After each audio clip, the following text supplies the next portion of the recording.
안녕하세요. 조경기능사 한 권으로 끝내기 저자의 정문환입니다. 오늘은 첫 번째 강의로 조경 설계, 조경 시공, 조경 관리 중에 조경 설계 파트, 조경 양식의 이해에 대해서 설명드리겠습니다. 조경의 개념과 목적에 대해서 설명드리겠습니다. 조경이란 무엇일까요? 조경에 대한 부분을 우리 주변에서 많이 듣고 있습니다. 그런데 우리가 조경에 대한 정확한 용어의 정의는 그냥 나름대로의 외부에 나무를 심는다, 나무를 관리한다, 수목을 가꾼다, 이렇게 좀 표현을 하고요. 그럼 정원은 무엇이냐라고 이렇게 물어봤을 때 정원과 조경을 헷갈리는 경우가 많습니다. 그러면 조경이 무엇인지 한번 한자어를 한번 풀어보겠습니다. 조경이란 지을 조자 경치 경자, 말 그대로 경치를 짓는다, 경치를 만든다. 이렇게 지금 표현을 합니다. 그러면 조경과 정원의 차이는 무엇입니까? 이런 물음에 있어서 우리 조경 기능사 공부를 하시는 분들 한번 생각해 보시고요.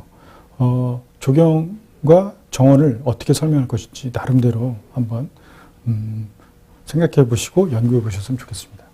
제가 좀 답을 드려보면 조경은 여기서도 지금 설명을 했지만 경치를 짓는다, 만든다. 이게 곧 뭐죠? 행위를 뜻하는 겁니다. 이 행위를 통해서 무엇이 만들어지나요? 결국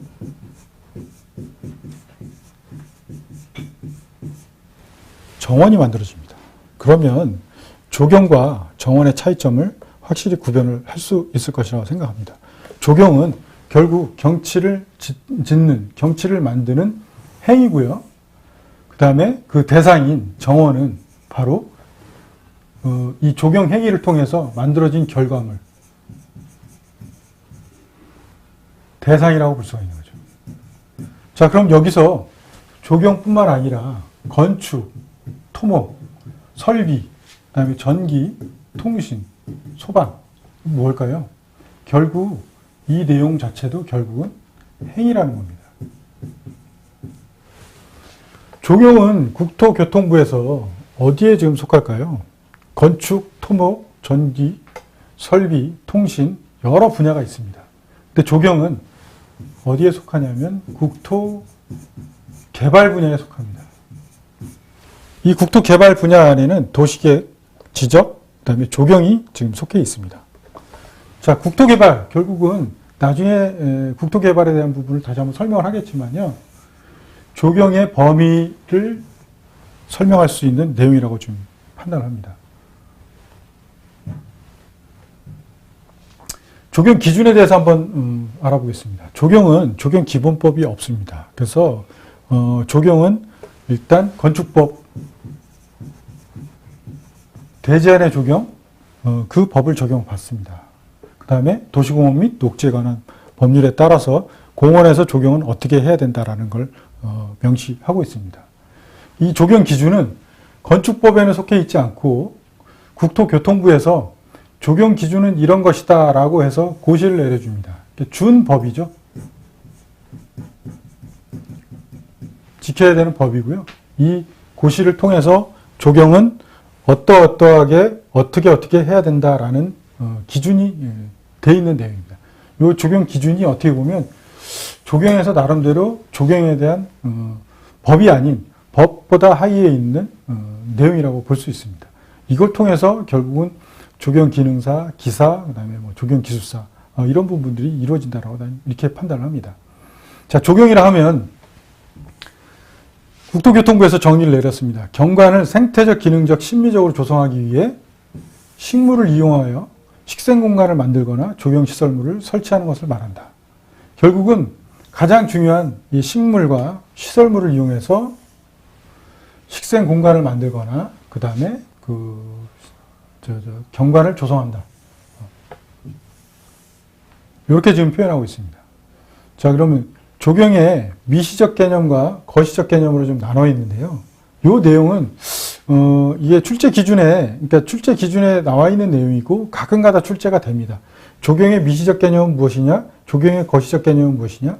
아니면 조경의 미시적, 거시적 개념이 상이한 것을 고르시오라는 내용으로 출제가 됩니다. 조경의 미시적 개념과 거시적 개념은 결국은 이 크기로 구분할 수가 있는데요.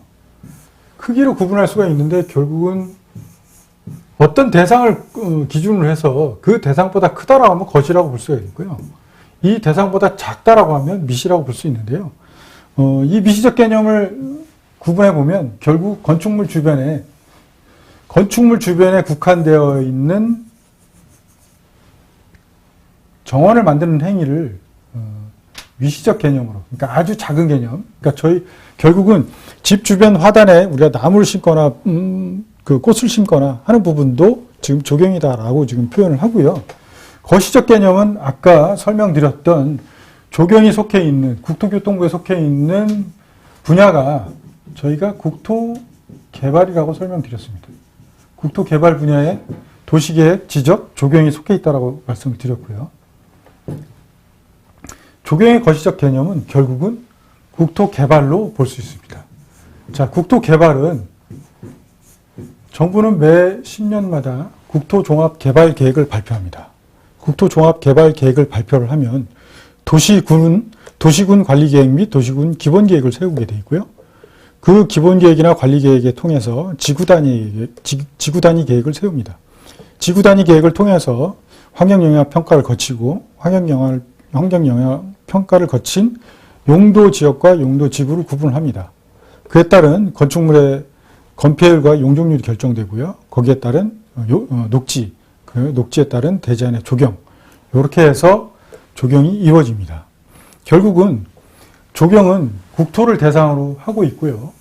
국토를 대상으로 하고 있는 거시적 개념과 그 다음에 건축물 주변에 아주 작은 부분에 풀과 나무를 심는 그런 행위들을 하는 미시적 개념으로 구분을 할 수 있다라고 보시면 될 것 같습니다. 그렇기 때문에 지금 조경 기능사를 공부하시는 학습자님께서는 아주 작은 단위서부터 아주 국토 전체를 다루는 큰 거시적 개념의 조경을 하고 계신다, 이렇게 보시면 될 것 같아요. 그렇기 때문에 조경의 범위가 엄청 넓습니다. 조경의 범위는 엄청 넓은데 또 단점은 아주 얇다는 거죠. 얇고 넓게 알아야 될 필요성이 있어요. 그렇다 보면 여기에 우리가 조경의 식물 재료 외에 인공 재료, 건축물 외부에 사용되는 모든 재료는 조경 재료에 쓸 수 있다라고 보시면 될 것 같아요. 그렇기 때문에 거시적 개념에 접근했을 때는 모든 걸 다 적용해 볼 수 있고 이 모든 걸 다 조화롭게 할 수 있는 것이 조경이라고 볼 수 있습니다. 조경의 행위는 가장 기본적인 건 식물을 이용해서 환경을 조성하는, 식물을 이용해서 생태적, 기능적, 심미적으로 경관을 조성하는 것을 기본으로 하지만 인공 재료를 통한 조경 시설물, 결국 식물과 조화되는